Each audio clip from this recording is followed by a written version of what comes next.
If yung sinasabi, narinig natin at nalalathala sa mga dyaryo na handa si Bongbong Marcos na mag-reconcile, gumawa na siya, wag na siya magsalita. At utusan na niya yung kanyang mga galamay tulad nila Martin Romualdez and so on, na tigilan na yung impeachment, Chis Escudero, tigilan na yan. Tomorrow tapos po ang disunity ng bansa at pwede na pong magsimula po ang healing ng bansa. Sunod po dyan ay yung pagbabalik ng independent foreign policy sa Senado sa pamumuno po nila Marcoleta, nila Amy Marcos, nila yung ibang mga Duterte, and yung pangatlo, susunod na po dyan ang pagbabalik ni Presidente Duterte galing sa The Hague to the Philippines. Yun ang aksyon na kailangan natin at wala pong mga salita na kailangan galing kay Bongbong Marcos. Aksyon po, and that is what we are not seeing today. Sa tingin po ninyo, Kamentong, sino ba ang nanguna o talagang nagsimula nitong gulo sa politika ngayon? Well, alam naman po natin yung transition from Duterte administration to the BBM administration ay nagkakaisang bayan. May unity team at hanggang sa Enero po ng 2023, yung taon na yun, lahat po going smoothly, nagkakaisang bayan at yung mga patakaran na minanagaling sa panahon ni Presidente Duterte, yung legacy ni Presidente Rodrigo R. Duterte ay napapagpatuloy. Kapipirma lang noong Enero 2023 ng 23 billion US dollar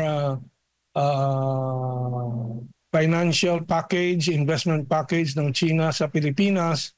At buhay na buhay ang mga proyekto tulad ng Mindanao Circumferential Railway, yung South Luzon Railway, yung mga Kaliwa Dam, of course, tuloy-tuloy pa rin yan. So napakaraming mga proyekto po na handa na po. Pero nung Pebrero-Marso, pumihit bigla si Bongbong Marcos at bumalik po sa hawak kamay ng mga Amerikano. At lahat po ay gumuho na, nasira na, nawasak na, nagkawatak-watak na. 2 taong sumunod po mula ng Pebrero, Marso 2023.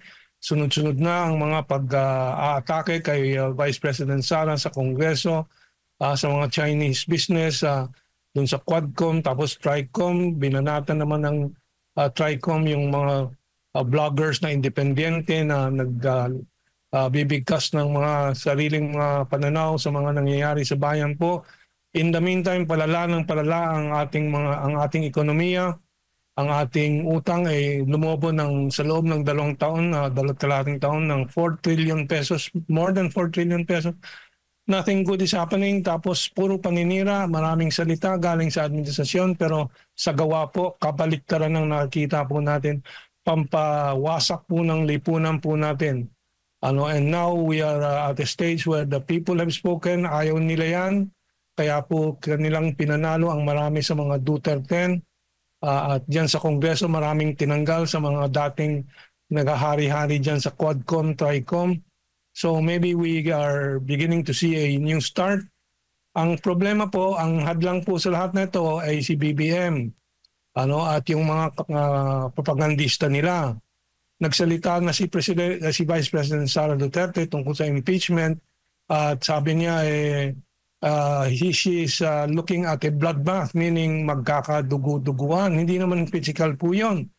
Kasi I think Vice President Sara Duterte is preparing her counterattack to expose all the corruption of the Marcos administration, the Okada case ni Tambalos-Los o ni Martin Rodriguez na may mga video pa ng lagayan ni Rodriguez, Romualdez pala, Romualdez, I'm sorry.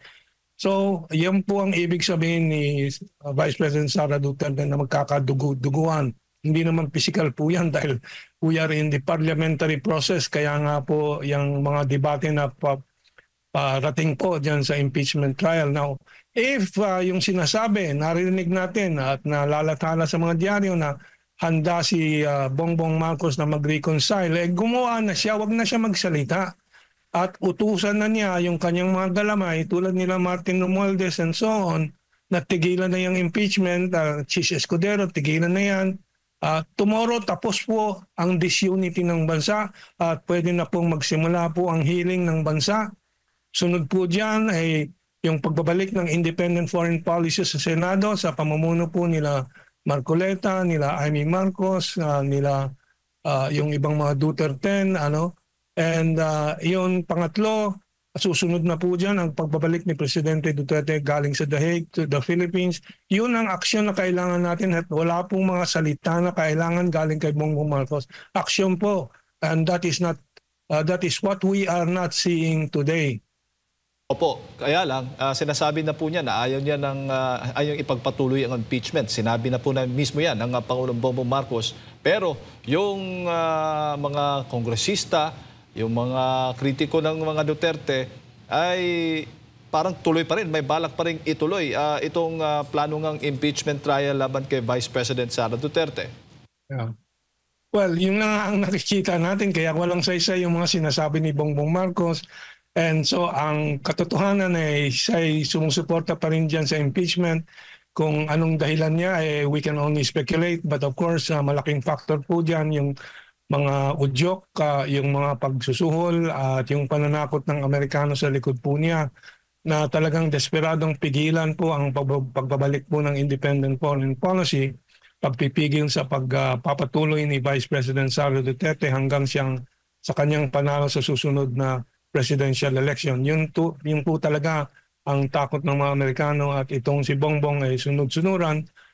Sa akala ni Bongbong na sa mga salita niya ay maaamo niya yung mga tumutulig sana sa kanya ay hindi po mangyayari yan. Ang kailangan ng sambayanan ay aksyon towards unity, towards reconciliation, aksyon, hindi salita.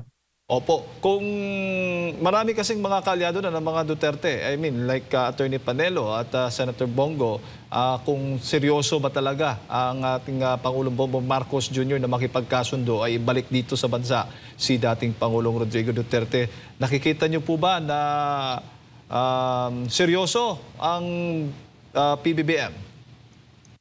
Well, yan ang buong tono ng aking mga pananalita itong nakaraang mga 5-10 minuto. Wala pong seryosong galing kay Bongbong Marcos na pwede nating paniwalaan hanggat hindi po natin ang makita ang aksyon, aksyon, aksyon. Yun lang po, isang salita lang, aksyon. Siguro dagdagan natin, hindi salita, aksyon, hindi salita. Opo. Yan ang hinihintay natin. No? Kapapasok nga lamang ngayong araw na ito. Ngayong umaga po, Kamentong, ipinag-utos po ng Pangulo na baga hinihikayat niya na mag-courtesy resignation nga ang lahat ng kanyang mga cabinet secretaries. At ano ba sa tingin mo ang hakbang na ito ng Pangulong Bongbong Marcos Jr.? Mga pakitang tao pa rin po yan. Kasi kahit napalitan po niya yung kabinete, kung kasing bulok at mas bulok pa yung ibang ipapalit niya, anong magbabago? Wala. Ang fundamental issue is yung disunity at moral deterioration ng lipunan po natin na isang aksyon lang po ang kauna-unahang kailangan makita ng sambayanan. Tigilan na niya yung impeachment, utusan po niya, latiguhin po niya yung sila Martin Romualdez kung kailangan, but itigil po yan. Kundi kailangan po ang people's drive against this government. Katulong po ang ating mga bagong senador na pwedeng tumulong sa laban na to.